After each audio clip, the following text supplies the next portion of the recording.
Cours de français, niveau A1, les renseignements administratifs.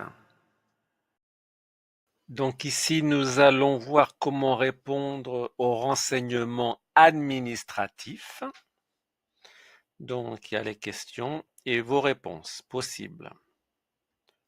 Alors la première, quelle est votre adresse?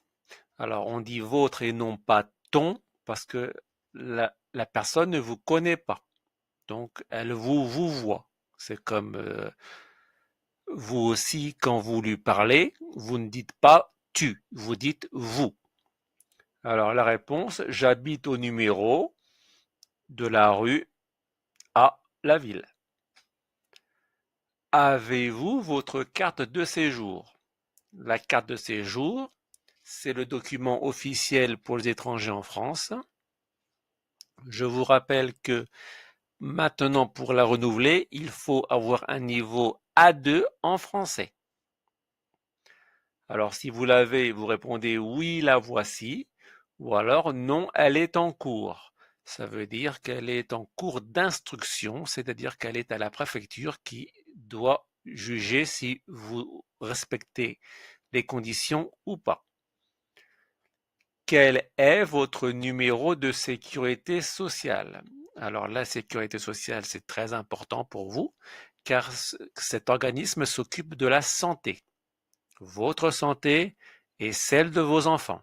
Donc, vous devez vous y inscrire. Alors, vous répondez, mon numéro est, c'est le, etc. Avez-vous le RSA?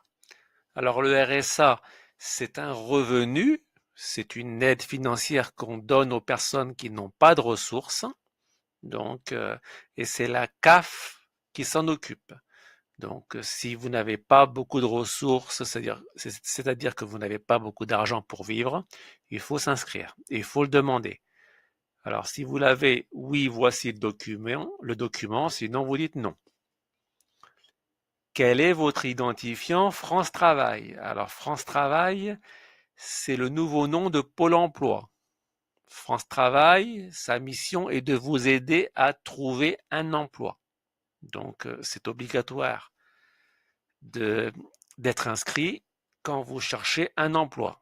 Et si vous respectez des conditions, vous aurez droit à du chômage, c'est-à-dire que vous serez payé quand vous n'avez pas de travail. Alors, chaque allocataire a un numéro, donc mon numéro est, c'est le, etc. Quelle est votre ville de naissance? Ma ville de naissance est, et vous mettez la ville. Quel est votre numéro de CAF? Donc la CAF, c'est très important, c'est la caisse d'allocation familiale.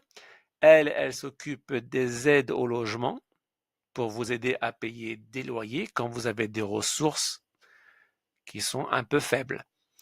Mais elle s'occupe aussi des allocations pour les enfants pour vous aider à les élever. Donc ça, c'est très important. Il faut s'y inscrire également. Alors, mon numéro est, ou alors c'est le. Avez-vous une quittance de loyer? La quittance de loyer, c'est le document officiel qui vous est remis par la personne à qui vous payez le loyer. Exemple, vous louez un logement à un monsieur, vous lui donnez chaque mois un montant, le monsieur doit vous remettre une quittance de loyer. Ou alors, si vous êtes locataire de logements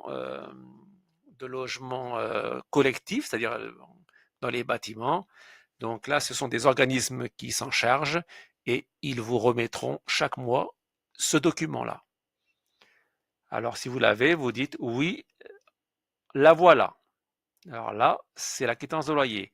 Si vous n'avez pas de résidence, si vous n'avez pas de logement et vous êtes hébergé par des associations, par exemple, eh ben, vous montrerez l'attestation de la résidence qui précisera que vous êtes logé grâce à elle.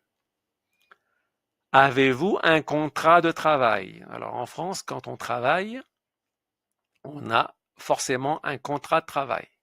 Sinon, cela s'appelle travailler au noir. Donc, ça veut dire qu'on est payé main à la main.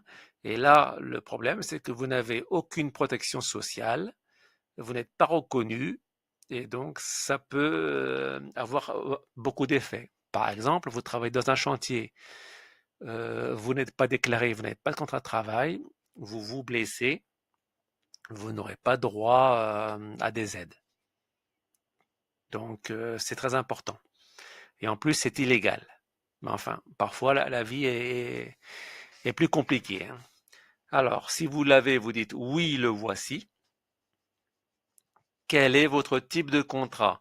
Alors, soit c'est un CDD, un contrat à durée déterminée, c'est-à-dire qu'il y a un début et une fin, soit un CDI, un contrat à durée indéterminée.